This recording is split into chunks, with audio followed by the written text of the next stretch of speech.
Shalom, shalom, shalom. Shalom, chers amis. Shalom. De partout vous nous suivez. Nous sommes très contents de vous retrouver encore aujourd'hui. Nous sommes là.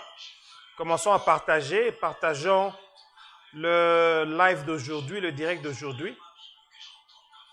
Nous bénissons le Seigneur pour la présence de chacun d'entre vous. Moi, je suis en train de partager. Donnez-moi une minute, je vais partager dans 2 groupes, 3 groupes. Faites de même aussi, là où vous êtes. Commencez, comment on dit ça? Sur votre page, commencez notre, en anglais on dit to start watch party. On peut commencer cela sur votre page, commencez cela. Comme ça, les gens vont nous suivre avec vous. Nous allons bénir quelques personnes qui vont recevoir ce message d'aujourd'hui. Alors, je vous invite à vous joindre à nous. Nous commençons. Que Dieu soit loué pour la présence de tout un chacun d'entre vous. Et nous sommes cet après-midi ici dans ce live, dans ce direct, où nous sommes en train de... Nous allons entamer un nouvel enseignement. Nous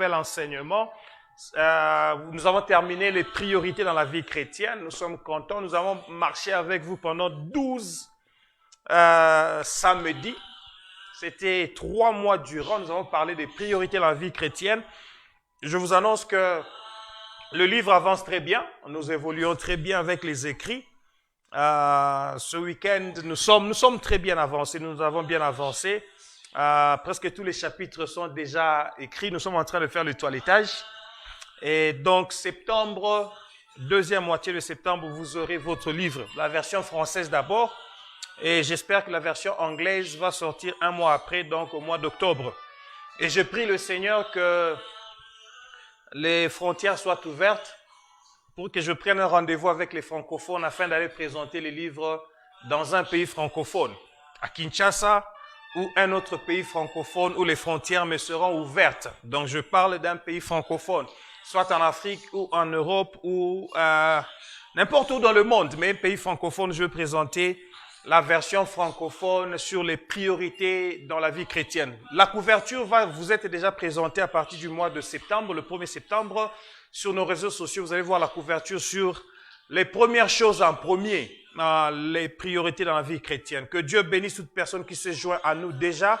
Nous bénissons la présence des amis. Donc, je vois le pasteur Alain Dagano, que Dieu te bénisse. Je vois Papa Célestin Djaté, qui n'est pas encore là, qui est en train, il est là. Papa Célestin Djaté en France, que Dieu te bénisse. Maman Mado Kenda, ici à Johannesburg, que Dieu te bénisse d'être en train de nous suivre. Que Dieu bénisse toute personne qui se joint à nous déjà.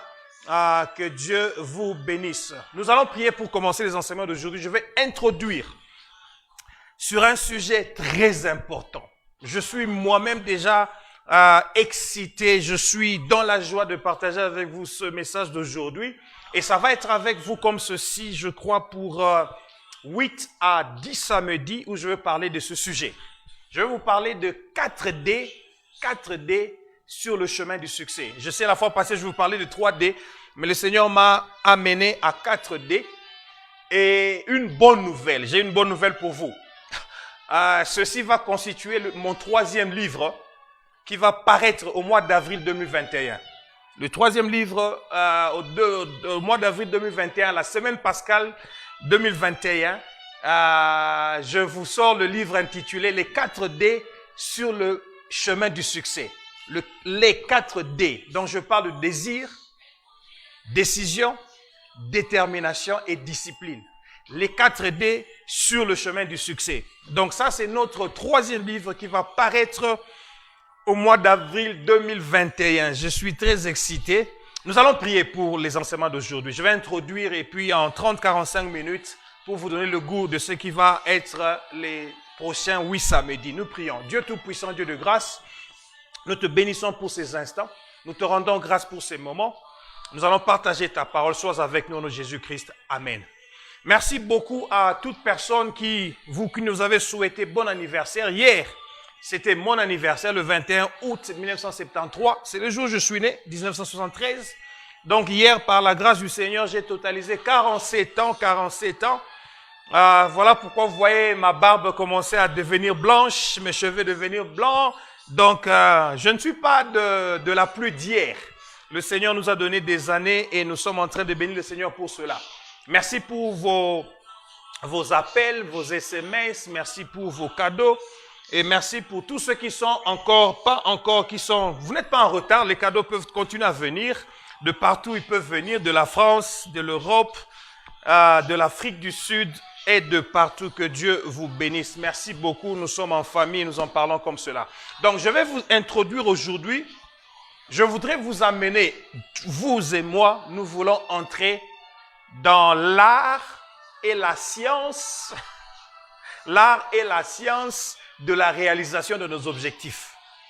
Donc je dis, je vais, vous et moi, que nous puissions partager pendant 8 samedis l'art et la science pour la réalisation de nos objectifs. Vous savez, il y a beaucoup de gens dans la vie qui ne réussissent pas parce qu'ils n'ont pas seulement, premièrement, eu des objectifs dans la vie, deuxièmement, su comment atteindre leurs objectifs. En anglais, nous appelons ça goal achievement, la réalisation des objectifs. C'est très important dans la vie d'avoir des objectifs, mais aussi de les atteindre. Et je le dis pourquoi? Parce que j'ai un master à l'université et pour avoir un master à l'université, il faut écrire, il faut faire des recherches. Et quand tu commences à faire une recherche, tu passes par un groupe qu'on appelle un assessor group, un groupe qui va t'étudier pour savoir ce que tu veux faire, si tu peux arriver à démontrer des choses que tu veux faire. C'est-à-dire, si tu dis que je veux démontrer, par exemple, mon travail, moi, c'était pour montrer que les enfants qui sont mal nourris, les causes ne sont pas seulement médicales, mais il y a aussi des causes sociales, psychologiques. Maintenant, et puis des problèmes de finances dans la famille. Comment lier le problème de la médecine avec le problème social pour montrer que les enfants viennent mal nourris chez nous à l'hôpital? Il fallait établir des objectifs, d'abord avoir un target sûr que tu veux atteindre et avoir des objectifs pour t'amener cela. Alors, les gens qui sont intelligents, ils font la science pour cela, mais il faut aussi l'art. Pourquoi l'art? L'art, c'est la manière de faire les choses. C'est la manière de faire les choses de manière à manifester le goût, à attirer le regard. C'est-à-dire, ce que Dieu fait pour nous est tellement beau et doit être tellement beau que les gens doivent être attirés à venir voir ce que tu es en train de faire. Mais je parle aussi de la science. La science, c'est un ensemble cohérent de connaissances, alors que l'art ne demande pas de la cohérence. L'exécution de l'art, à la fin, doit te donner quelque chose de beau. Mais la science, c'est un ensemble cohérent des connaissances. Mais ces connaissances-là doivent observer des lois et doivent être vérifiées par des méthodes expérimentales. C'est-à-dire, quand tu parles de la science, il faut que tu prouves aux gens que ce que tu as découvert a été prouvé, a été vérifié par de l'expérience. Donc, ici, je veux vous dire, pendant 8 semaines, je vais apporter ma petite expérience dans peu de choses où j'ai déjà réussi. Mais je voudrais aussi que nous puissions acquérir la connaissance de la parole de Dieu sur des gens qui ont réussi, mais aussi, enfin, l'art, c'est-à-dire la manière de faire les choses qui va être bien et beau, qui va nous amener à atteindre nos objectifs. Voilà ce à quoi je vous invite, non? Bien-aimé dans le Seigneur, quelqu'un a dit, et c'est ça l'introduction de mon message, notez cela, quelqu'un a dit, avoir des objectifs dans la vie est la première étape pour tourner l'invisible au visible.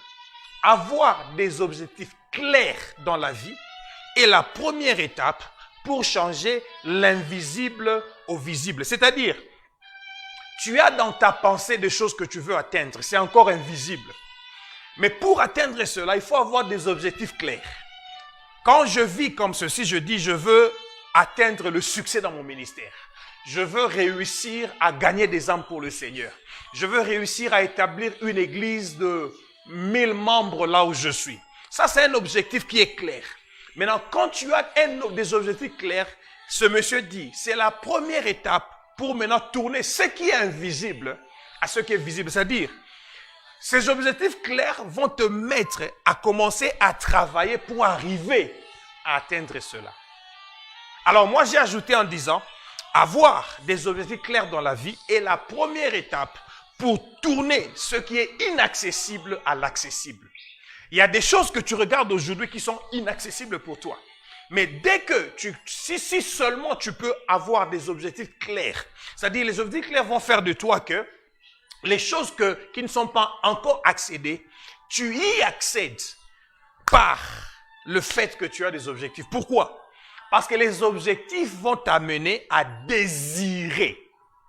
Le désir va faire de toi que tu vas te décider à travailler. Et quand tu vas te décider à travailler, tu vas faire montre de la détermination pour atteindre.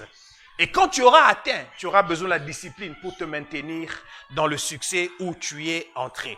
Donc voilà un peu, bien-aimé le Seigneur, des choses que je voudrais partager avec vous.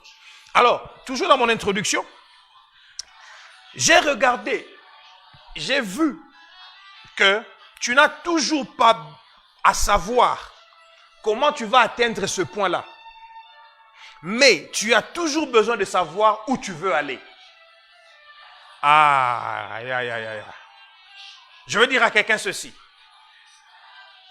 Je peux quitter ce matin ma maison pour aller au travail. Mon travail est à 10 km. Je connais la route pour aller au travail. Si je ne connais pas encore la route, je sais que je quitte ma maison pour aller au travail. Ce dont j'ai besoin, c'est de savoir où je vais. Alors, parce que je sais que je vais au travail, je vais commencer à travailler pour chercher le chemin pour arriver au travail. Alléluia. Ce chemin-là peut être droit. Ce chemin-là peut être courbé. Ce chemin-là peut avoir même des obstacles. Mais l'important, c'est quoi? L'important, c'est de m'être décidé à quitter ma maison pour aller au travail. Quand tu as un désir et tu te décides à l'atteindre, les moyens pour te faire arriver peuvent avoir des oppositions. Mais les oppositions ne te freineront pas. Pourquoi je dis cela? Je dis cela parce que quand tu as des objectifs clairs, tout ce que le monde peut te jeter pour te bloquer à arriver où tu veux aller, tu peux transformer ces oppositions en bien pour toi. Je disais à quelqu'un, et je vais le répéter encore, mes frères et sœurs, si dans la vie tu espères du jus d'orange, mais la vie te jette des citrons. Ne pleure pas trop. Tu peux prendre ces citrons, tu le presses, tu auras du jus de citron. Ajoute du sucre, fais une limonade. La limonade, elle est même très bonne à boire encore. Alléluia. Est-ce que je peux répéter cela? Je suis en train de dire que quand tu as des objectifs dans la vie peut te jeter des oppositions. Mais les oppositions qui viennent dans ta vie ne doivent pas te freiner de progresser. Tout ce que le monde te jette à l'encontre de ta marche, transforme cela en ton bien pour que tu puisses atteindre tes objectifs. Voilà pourquoi, même si tu avais besoin de jus d'orange et que tu demandes le jus d'orange, on ne te donne pas du jus d'orange. On te jette des citrons. Prends ce citron, presse le citron. Tu as du jus de citron, mets-y du sucre, tourne cela, bois, c'est de la limonade. C'est aussi bon. C'est pas du jus de jus d'orange que tu voulais, mais tu as la limonade que tu peux boire. Jésus sur la croix demandait de l'eau, on lui a jeté autre chose. Quand on a jeté à Jésus sur la croix, on lui a donné du vinaigre, hein, alors que lui, il avait besoin de quoi? On lui a jeté du vinaigre alors que lui, il avait besoin de l'eau.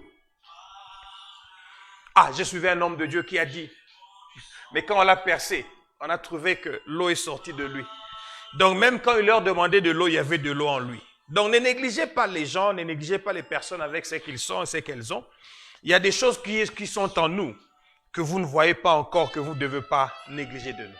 Bien-aimé le Seigneur, je vais vous parler des 4 D sur le chemin du succès. Mais il faut visualiser seulement le point d'arrivée d'abord. Et commence par désirer y être. Désirer y être. Donc cet après-midi, je voudrais vous parler, introduire avec le premier point sur les 4 D sur le pas du succès qu'on appelle le désir. Le désir, le désir. Quand tu as un désir, tu visualises ton point d'arrivée. Tu désires y être. Visualiser et désirer vont travailler comme un aimant qui vont t'attirer et t'amener vers ton point d'arrivée qui va être le target et tu vas réussir. Donc, parlons de désir, parlons de désir. Je voudrais ici, alors que j'ai commencé à parler, je ne voudrais pas me présenter comme un motivational speaker. Je parle de beaucoup de choses juste pour arriver à vous booster, à vous faire monter sans que je n'aille dans la parole de Dieu. Moi, je suis un prédicateur de la parole et je vais vous dire ce que la Bible dit par rapport sur le désir, Donc, le désir. Qu'est-ce que la Bible dit sur le désir? Voyons, Jean chapitre 1. Jean chapitre 1, je vais lire verset 35 au verset 38.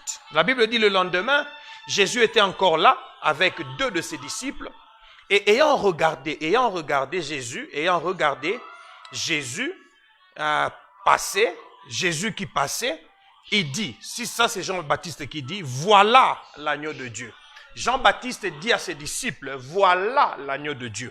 Le verset 29 dit, le lendemain, il vit Jésus venant à lui et il dit, voici l'agneau de Dieu qui ôte le péché. Donc Jean-Baptiste a présenté Jésus 2 fois. Quand Jésus venait à lui, il a dit à ses disciples, voici, en bon français, l'agneau de Dieu, parce que Jésus était près de lui. Et ce matin-là, Jésus était en train de passer. C'est comme s'il rentrait maintenant pour aller là où il devait partir. Jean voit encore Jésus passer. Il dit, voilà l'agneau de Dieu. Donc Jean ne pouvait même pas se passer de présenter Jésus chaque fois qu'il le voyait. J'ouvre une parenthèse pour te dire, présente Jésus à tout moment. Ne le présente pas seulement aujourd'hui, présente-le encore demain. S'il est près de toi, présente-le Jésus. Voici Jésus. S'il est loin de toi, présente-la. Voilà Jésus. Donc, présentons Jésus. C'est important, c'est important. Alors, les 2 disciples l'entendirent prononcer ces paroles. La Bible dit, ils suivirent Jésus. Les disciples de Jean qui étaient avec Jean, quand ils ont vu Jésus, le premier jour, Jean a présenté, voici l'agneau de Dieu. Ils sont restés avec Jean. Le deuxième jour, ils passent encore, ils présentent, voilà l'agneau de Dieu. Les disciples ont quitté Jean pour suivre Jésus. Verset 38, maintenant, c'est là où je vais arriver. Il dit, Jésus se retournant et voyant qu'ils le suivaient, il leur dit, que cherchez-vous? Que cherchez-vous? Il répondit, Rabbi, ce qui signifie maître, où demeures-tu? C'est-à-dire, Jésus leur pose la question, que cherchez-vous? Ils disent à Jésus, nous voulons voir où tu demeures et nous voulons demeurer là où tu demeures. La Bible du verset 39, venez leur dit Jésus, voyez. Et ils allèrent, ils virent où Jésus demeurait, ils restèrent auprès de lui ce jour-là. C'était environ la 10e heure de la journée. La 10e heure de la journée, c'est à peu près, la 10e de la journée, c'est 17 heures, 16h, 17 heures, la 10e de la journée. Ils sont arrivés, ils sont restés avec Jésus. Donc, écoutez maintenant ce que je veux dire ici. Jean, c'est l'évangéliste qui a présenté Jésus comme étant le Christ, comme Dieu. Matthieu a présenté Jésus comme le roi. Marc a présenté Jésus comme le serviteur. Luc a présenté Jésus comme le Fils de l'homme. Jean a présenté Jésus comme Fils de Dieu, Christ et Dieu. Maintenant, je dis ceci. Lorsque vous lisez Jean chapitre 1 jusqu'au verset 38, c'est la première fois que Jésus a parlé. Dans les 37 versets premiers, Jésus n'a pas parlé. Jean chapitre 1, on parle de Jean parle. Au commencement était la parole était avec Dieu, la parole était. À partir du verset 15, c'est Jean-Baptiste. On parle du témoignage de Jean-Baptiste sur le Fils de Dieu. C'est seulement à partir du verset 35 que Jésus va maintenant parler pour la première fois. Au verset 38e. Pasteur, qu'est-ce que tu es en train de dire? Je suis en train de dire, la première parole de Jésus, comme étant Fils de Dieu, Dieu est le Christ, c'était pour poser la question à un disciple. Que désires-tu? Je me répète pour dire, la première parole de Jésus, Fils de Dieu, le Christ est Dieu, à une personne, c'était un disciple. C'était pour leur poser la question, quel est votre désir? Quel est votre désir? Quel est ton désir? Qu'est-ce que tu désires? Qu'est-ce que tu cherches? Qu'est-ce que tu veux? C'est-à-dire le désir pour Dieu est très important. Dieu veut que toute personne qui vienne vers lui puisse exprimer son désir. Pourquoi? Parce que le désir va te faire avancer. Pourquoi? Parce que Dieu répond au désir. Pourquoi? Parce que les désirs vont te donner ce que tu n'as pas. Pourquoi? Parce que les désirs vont même te faire recouvrir ce que tu avais perdu. Alléluia. Est-ce que nous sommes en train d'avancer? Je dis, la première parole de Jésus dans l'évangile de Jean, la première phrase de Jésus dans l'évangile de Jean, lisez votre Bible, c'est la première fois que Jésus va parler. La première fois que Jésus a parlé dans l'évangile de Jean, c'était pour s'adresser aux disciples, leur demander, qu'est-ce que vous désirez? Le verbe chercher ici, c'est le verbe désirer en grec. Qu'est-ce que vous désirez? Quel est le désir de votre cœur? Le désir, c'est quoi? Le désir, c'est l'action de désirer ou l'action d'aspirer à avoir quelque chose à laquelle vous donnez une valeur.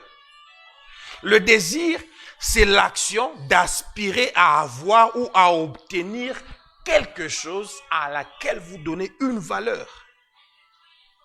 Alléluia. Le désir, c'est un souhait, c'est un vœu. Le désir, c'est une envie. Voilà pourquoi on dit en anglais, là où il y a le désir, il y a un pouvoir. Là où il y a le désir, il y a un pouvoir. C'est-à-dire quoi? C'est-à-dire le désir va te pousser à pouvoir avancer pour aller vers la chose que tu désires. Le désir, je répète, c'est la première étape sur la marche du succès. Aucune personne n'atteindra le succès s'il a désiré aller vers le succès. Peu de personnes, peu d'histoires dans la vie peuvent te dire que le succès était opportun. Le succès ne doit pas être opportun, il est inopportun parce que le succès, c'est le désir de pouvoir aller vers quelque chose qui te fait avancer. Les personnes qui se sont retrouvées à avoir réussi une fois dans la vie sans s'être préparées, sans avoir désiré cela, ce sont les gains faciles qui se dissipent facilement. Je disais, là où il y a un désir, il y a un pouvoir. Voilà pourquoi quelqu'un qui a une soif, quand tu as la soif, tu vas chercher la chose qui va étancher ta soif. Quand tu as soif de l'eau, tu vas chercher là où se trouve de l'eau pour boire. Alors je suis en train de dire à quelqu'un, autant la soif ne te laisse pas passif, autant le désir ne te laissera jamais inactif. Autant la soif ne te laisse pas passif, autant ton désir ne te laissera jamais inactif. C'est-à-dire quand tu désires quelque chose, tu vas travailler pour y aller. Voilà pourquoi je dis là où il y a les désirs, il y a le pouvoir. Bien-aimé le Seigneur, ces disciples ici, étaient avec leur maître, Jean-Baptiste. Mais Jean-Baptiste leur a dit, celui qui vient après moi est plus grand que moi. Je suis même incapable de pouvoir ouvrir, fermer les lacets de ses sandales. C'est qu'il était en train de leur dire, le jour que vous voyez celui qui vient après moi, suivez-le, ne restez pas avec moi. Alors, le premier jour, lorsqu'il leur a présenté, il dit, voici l'agneau de Dieu qui ôte les péchés du monde. Ils ont vu Jésus venir à Jean-Baptiste. Jean-Baptiste a baptisé Jésus. Ils ne comprenaient pas encore toutes ces choses-là. Parce que même Jean-Baptiste lui-même ne comprenait pas. Il dit, toi tu es maître, pourquoi moi je dois te baptiser? Jésus dit, fais ce que tu dois faire maintenant. Mais au Jourdain, beaucoup de personnes venaient se faire baptiser. Mais le baptême de Jésus était différent de tous les autres baptêmes. Parce que après le baptême de Jésus, la Bible dit quand il est sorti de l'eau, quelque chose s'est passé. Qui ne s'était jamais passé avec tous les autres. Le ciel s'est ouvert. La Trinité se rencontrait en eux.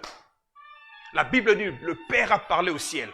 Le ciel s'est ouvert, le Père a parlé. Mais avant de parler, le Saint-Esprit est descendu sous forme de la colombe. Il est venu se poser sur Jésus. Le Père, le Saint-Esprit, le Fils. Le Père a dit, voici mon Fils bien-aimé, en qui j'ai placé toute mon affection. Donc le Père a présenté Jésus devant tout le monde. Alors les disciples de Jean qui étaient là, ils se disent, ah voilà, ce que notre maître avait dit vient de s'accomplir. Voici celui qui vient après lui. Le lendemain, Jésus passe encore par là. Jean nous rappelle aux gens, il dit, voilà l'agneau de Dieu dont je vous ai parlé hier. Les disciples disent, nous désirons aller vers ce maître ici. Ils commencent à suivre Jésus.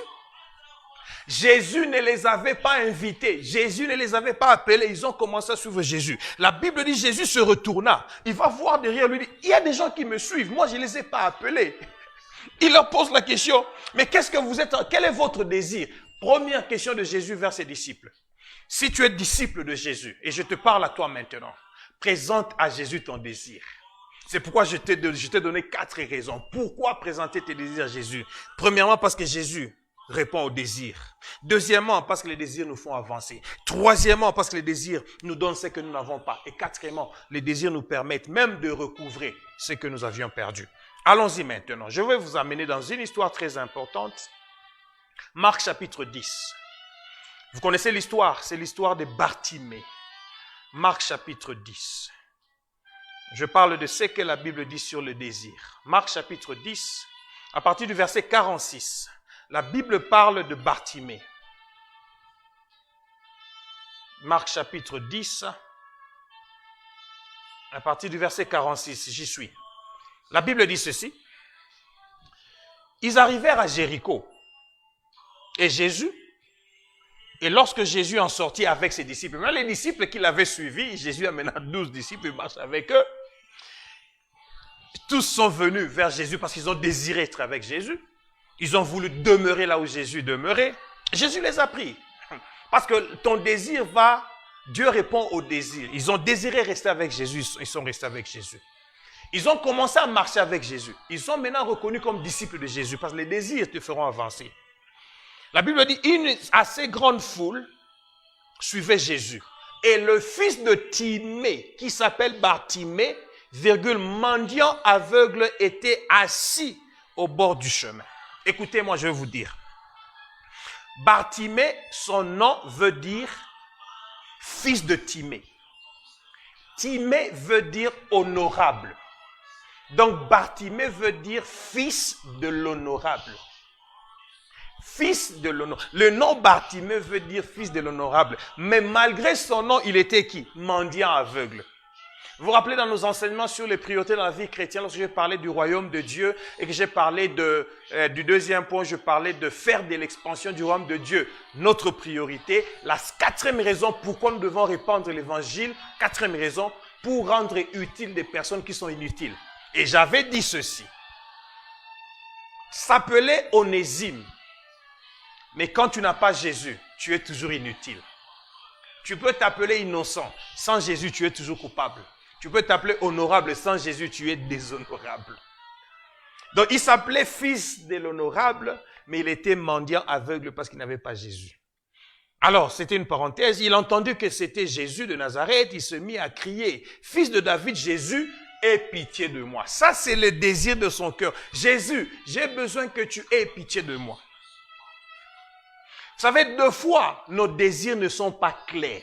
Voilà pourquoi j'avais dit à l'introduction, avoir des objectifs clairs est la première étape pour tourner l'invisible au visible, l'inaccessible à l'accessible. Aie pitié de moi, qu'est-ce que tu cherches? C'était seulement que Jésus pardonne ses péchés? C'était seulement que Jésus, je ne sais pas, lui donne à manger? Parce que tu dis, aie pitié de moi. La Bible dit, plusieurs le reprenaient pour le faire taire. Mais il criait beaucoup plus fort. Il criait beaucoup plus fort. Il criait beaucoup plus fort. Fils de David, aie pitié de moi. Bien-aimé, c'est bon d'avoir un désir, mais c'est mieux d'avoir un désir brûlant. Je répète, c'est bon d'avoir un désir, mais c'est mieux d'avoir un désir brûlant. Pourquoi? Parce que un petit feu ne peut pas donner beaucoup de chaleur. Si je fais un petit feu ici et que nous avons chaud dans cette maison, nous n'allons pas avoir, notre maison ne sera pas chauffée parce que le feu est petit. Il faut avoir un plus grand feu pour faire quoi? Avoir un plus grand feu pour avoir une grande chaleur. C'est-à-dire même ton désir, pour avoir un plus grand résultat, ton désir doit être brûlant. Il faut le désirer fortement. Il faut avoir le désir d'avoir cela et de le voir arriver. Je vais rapidement ouvrir une parenthèse. Il y a un enfant qui est parti voir Socrate, le philosophe. Il pose la question à Socrate, le philosophe. Il dit, est-ce que tu peux me donner un principe du succès? Comment quelqu'un peut réussir dans la vie? Socrate voulait lui parler du désir. Il lui dit, il faut désirer. Réussir, il dit seulement ça? Il dit oui. Il dit non, je ne comprends pas. Il y a des gens qui désirent, qui réussissent pas. Socrate dit, c'est que ton désir n'est pas brûlant. L'enfant dit, comment je peux avoir un désir brûlant? Il dit, viens, je vais te montrer. Il va avec l'enfant à une rivière, au bord de la rivière. Ils entrent dans la rivière. Socrate est géant. L'eau lui arrive presque au niveau de la hanche. Il prend l'enfant. Il dit, viens. L'enfant se lève. L'eau lui arrive presque quelque part ici, au niveau du cou. Il prend la tête de l'enfant. Il pousse la tête de l'enfant dans l'eau. Il garde la tête de l'enfant dans l'eau, en le bloquant comme ça. L'enfant commence à se battre pour chercher à sortir de l'eau. Il se bat pour sortir de l'eau. Socrate le bloque dans l'eau. Cet enfant, maintenant, il réalise il risque d'étouffer. Ses pieds n'étaient pas joints, n'étaient pas, liés. Il prend un de ses pieds, il tape Socrate au pied, fortement. Et Socrate lâche la main, l'enfant sort. Et quand il sort de l'eau, il dit, pourquoi tu me fais ça? Et maintenant, Socrate lui pose la question. Quand je t'ai mis dans l'eau là, de quoi tu avais besoin? Il dit, j'avais besoin de l'air. Il dit, tu avais besoin de l'air? Il dit, oui. Et qu'est-ce que tu as fait pour avoir l'air? L'enfant dit, mais toi tu m'as bloqué, je ne pouvais pas sortir, je me suis battu, et jusqu'à ce que je t'ai tapé, tu m'as lâché, j'ai eu l'air. Ah, Socrate lui dit, ok. Donc tu as réussi à avoir de l'air, alors que moi je te bloquais pour ne pas avoir de l'air. Il dit, oui. Je me suis battu pour cela. Et pourquoi je pouvais mourir? Il dit, ah là. Beaucoup de gens meurent sans le succès parce qu'ils ne désirent pas fortement avoir le succès. Tu as fortement désiré de l'air jusqu'au point à me taper pour que tu sortes de l'eau et que tu aies de l'air. Si seulement tu peux désirer le succès de la même manière, tu vas atteindre le succès. Alléluia. C'est-à-dire qu'il faut le désirer de manière brûlante et y travailler. Le désir va appeler une décision. La décision va t'appeler à la détermination. Et quand tu y entres, la discipline va venir supporter ton succès afin que tu y demeures. Voilà pourquoi nous parlons des 4 D sur le chemin du succès. Rentrons dans l'histoire de Bartimée. Bartimée a crié plus fort parce que beaucoup de gens le reprenaient. Parce que sur ton chemin du succès, il y aura des obstacles. Ce ne sont pas toujours les hommes. Des fois, ce sont les circonstances. Mais est-ce que tu vas laisser les circonstances te faire taire? Non. La Bible dit, pendant que les gens le reprenaient, Bartimée criait encore plus fort. Ton désir criera plus fort par rapport à ce que les obstacles vont se lever au-devant de toi. Mais si c'est ton désir, tu vas continuer. Pour cet enfant dans l'eau, ce désir, c'était de sortir de l'eau. Malgré qu'on le bloquait dans l'eau, il a forcé pour sortir. Alors Jésus s'arrêta et dit, appelez-le. Jésus s'est arrêté. Pourquoi Jésus s'est arrêté? Il s'est arrêté comment? Parce que le garçon continuait à crier. Il continuait à crier. Je vais dire à quelqu'un ceci, plus fort est ton désir, plus forte sera ta capacité de stopper Jésus sur la marche. Je répète, plus fort sera ton désir, plus forte sera ta capacité de stopper Jésus sur ton chemin. C'est-à-dire celui qui donne le succès a ton succès en main. Mais il est seulement en train d'attendre de voir combien brûlant est ton désir. Alors plus fort sera ton désir, plus forte sera ta capacité de stopper Jésus sur ta marche, sur la marche, afin de pouvoir intervenir pour ton problème. Alléluia. Il dit, appelez-le. Ils appelèrent l'aveugle en lui disant, prends courage, lève-toi, Jésus t'appelle. Frères et sœurs, est-ce que vous réalisez que ce sont les mêmes personnes qui étaient en train de reprendre Bartimée, les mêmes personnes qui le reprenaient, vont maintenant lui dire, Jésus t'appelle, lève-toi, pars. Quand ton désir est brûlant, même les personnes qui sont contre toi pour ta réussite ne sauront plus t'arrêter. Ils seront obligés de te libérer pour dire pars seulement. Nous avons tout essayé. Vous savez, moi, quand j'ai reçu Christ, les gens pouvaient dire, non, il n'ira pas loin, il va rentrer vers nous. Ils ont tout, à un moment donné, ils se disent, non, on a vu que tu es sérieux dans ce que tu veux, tu peux continuer. Même si le Seigneur pouvait utiliser toutes sortes de persécutions que j'ai pu connaître et que le diable a utilisées, ou des épreuves que j'ai connues, que le Seigneur a permises, ne m'ont pas stoppé à marcher. Parce que j'ai désiré ardemment servir le Seigneur, voir de grandes choses avec le Seigneur, jusqu'au point que il pouvait seulement me lâcher. C'est pourquoi la Bible dit, quand l'Éternel approuve le voie d'un homme, il dispose en sa faveur même ses ennemis. C'est-à-dire, il n'y a personne qui peut m'arrêter, moi, à progresser vers la chose que j'ai désirée ardemment. Parce que ils vont me lâcher. L'aveugle va jeter son manteau, il se leva d'un bond et il vint vers Jésus. Pourquoi? Parce que la chose qui est le désir de ta vie est plus importante que tout ce que tu possèdes. Pour le pauvre ici, le manteau, c'était sa richesse. Le manteau, c'est ce qui le protégeait contre le froid. Le manteau, c'est là où il cachait tout. Son argent, sa brosse à dents, ses petits habits, c'était dans le manteau. Mais quand Jésus l'appelle, parce qu'il sait qu'il est en train d'aller vers le succès qui est plus important que ce qu'il a. Tout ce que tu as ne compte plus rien. Parce que ton désir brûlant est en train de t'amener vers la chose la plus importante. Il va tout jeter et il va aller maintenant vers Jésus. Jésus va prendre la parole, lui dit, même question. Que veux-tu que je fasse pour toi? Que veux-tu? Que désires-tu? C'est la même question là, c'est le même verbe que cherchez-vous. Que cherches-tu? Que désires-tu quand tu viens vers moi? Jésus a besoin que tu exprimes ton désir. Alors il va dire, maître, lui répondit l'aveugle, que je recouvre la vue. Vous vous rappelez où je vous ai dit, ton désir te donnera ce que tu n'as pas, mais ton désir te permettra même de recouvrer ce que tu as perdu. Je me rappelle une fois, j'ai dit, et j'ai écrit quelque part sur ma page Facebook, avec ce que tu as, tu peux retrouver ce que tu as perdu. Qu'est-ce que tu as? Ton désir. Tu as un désir. Si tu as un désir, tu peux aller retrouver ce que tu as perdu. Il a crié avec le désir qu'il allait. Jésus lui dit, va, ta foi t'a sauvé. Aussitôt, il recouvra la vue et suivit Jésus sur le chemin. Bien aimé dans le Seigneur, ça, c'est un exemple de quelqu'un qui est venu vers Jésus, qui lui a présenté son désir. Le désir était là. Les gens ont fait un effort pour le bloquer. Il a rendu le désir plus ardent. Il a forcé la crier plus fort jusqu'à ce qu'il a rencontré Jésus. Bien aimé dans le Seigneur, je suis en train de vous dire, Dieu répond à nos désirs. Et c'est important que nous sachions qu'il répond aux désirs. Les désirs de qui? C'est là où je vais terminer aujourd'hui. Comme j'ai dit, mon introduction, c'est juste 30 à 40 minutes. Dieu répond aux désirs de qui? Psaume chapitre 37, verset 4 dit, fais de l'Éternel tes délices. Il fera quoi? Il te donnera ce que ton cœur désire. Fais de l'Éternel tes délices. Il te donnera ce que ton cœur désire. C'est-à-dire, Dieu répond au désir de la personne qui a fait de lui ses délices. Qu'est-ce que cela veut dire? Fais de Dieu ta priorité. Dieu te donnera ce que ton cœur désire. Donc, tous nos enseignements sur la priorité de la vie chrétienne, tu fais de Dieu ta priorité. Il te donne tes désirs. Donc, maintenant là, je suis en train de travailler avec des gens qui ont fait de Dieu leur priorité pour vous dire ce que tu désires. Le Seigneur veut maintenant t'amener sur le chemin du succès. Tu fais de lui sa priorité, il te donne ce que ton cœur désire. Donc, numéro 1, Dieu répond aux désirs de ceux-là qui ont fait de lui leur priorité. Numéro 2, Dieu répond aux désirs de qui? Proverbe chapitre 10, verset 24. Proverbe chapitre 10, verset 24. La Bible dit dans Proverbe chapitre 10, au verset 24, « Ce que redoute le méchant, c'est ce qui lui arrive, et ce que désirent les justes leur est accordé. » Numéro 2, Dieu répond au désir des justes.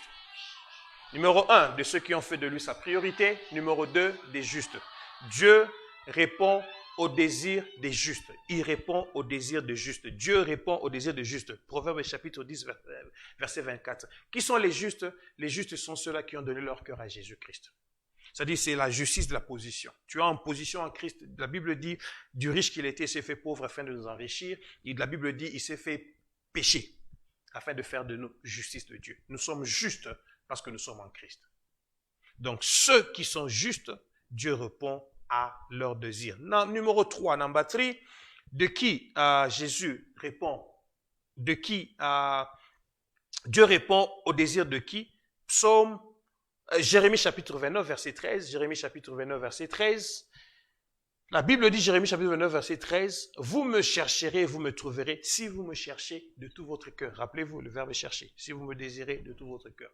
Le désir doit être brûlant. Il faut chercher Dieu de tout notre cœur. Il faut chercher Dieu de tout votre cœur.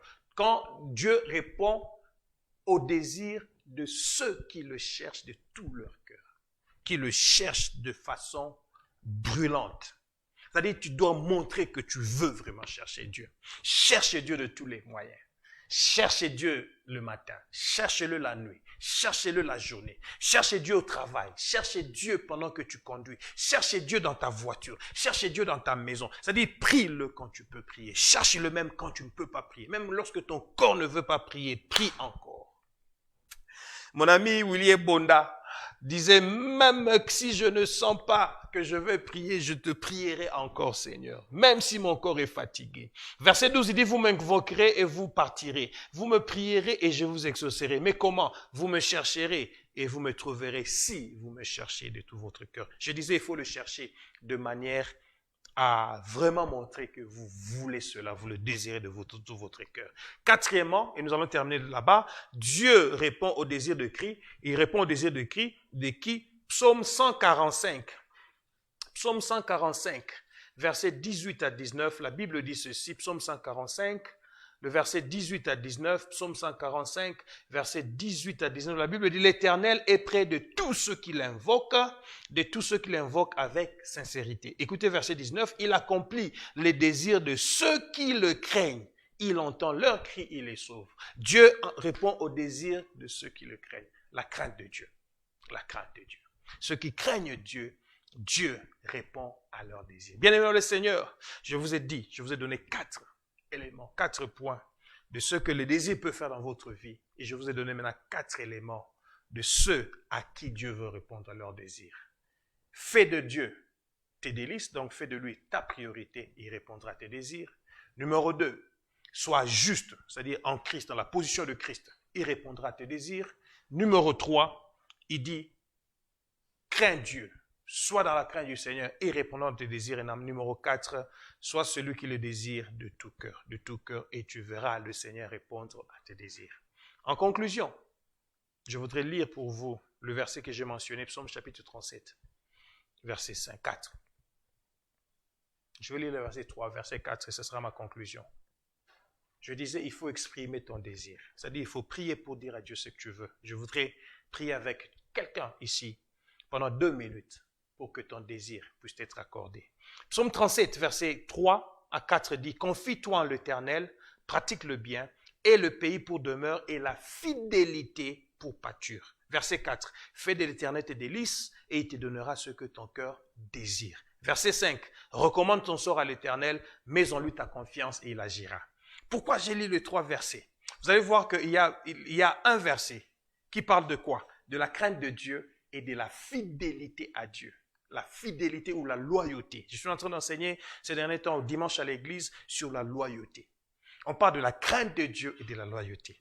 Et puis verset 5, il parle de la prière. Tu exprimes, tu parles à Dieu, tu recommandes ton sort, tu lui parles et tu lui fais confiance. Il parle de la prière et de la foi. Mais maintenant, verset 4, il parle de faire de lui ses délices et avoir des désirs. Qu'est-ce que je suis en train de dire? Tes désirs doivent être mis en sandwich entre la crainte et la loyauté, et entre la prière et la foi. Si tu mets cela en sandwich, tu as un bon hamburger, et le Seigneur va te donner tout ce que tu as besoin. C'est l'art dont je suis en train de parler. Nous allons étudier quelque chose de beau de bien. Quand tu marches avec le Seigneur avec une image, fais-toi un sandwich aujourd'hui. Ce que tu mets au milieu là, c'est ton désir. Lorsque nous mangeons les sandwichs, au fait, ce n'est pas le pain que nous cherchons. On peut manger le pain ailleurs. Mais le pain, c'est le support qui amène ton désir. Quelqu'un me suit? Le désir, ça peut être la viande de bœuf, ça peut être la viande de poulet, ça peut être la saucisse, mais le pain au-dessus, c'est la crainte de Dieu. C'est la loyauté qui te couvre. Et tu es soutenu par la prière et la foi. Que Dieu vous bénisse. Nous allons prier. Seigneur Dieu Tout-Puissant, éternel Père de gloire, je prie avec une personne qui a un désir aujourd'hui. Et comme je dis, nous sommes en train d'étudier et nous sommes en train aussi d'apprendre de l'art, ce qui est beau pour nous amener au succès.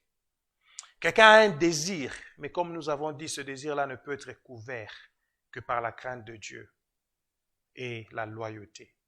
Et ça ne peut être supporté que par la prière et la foi.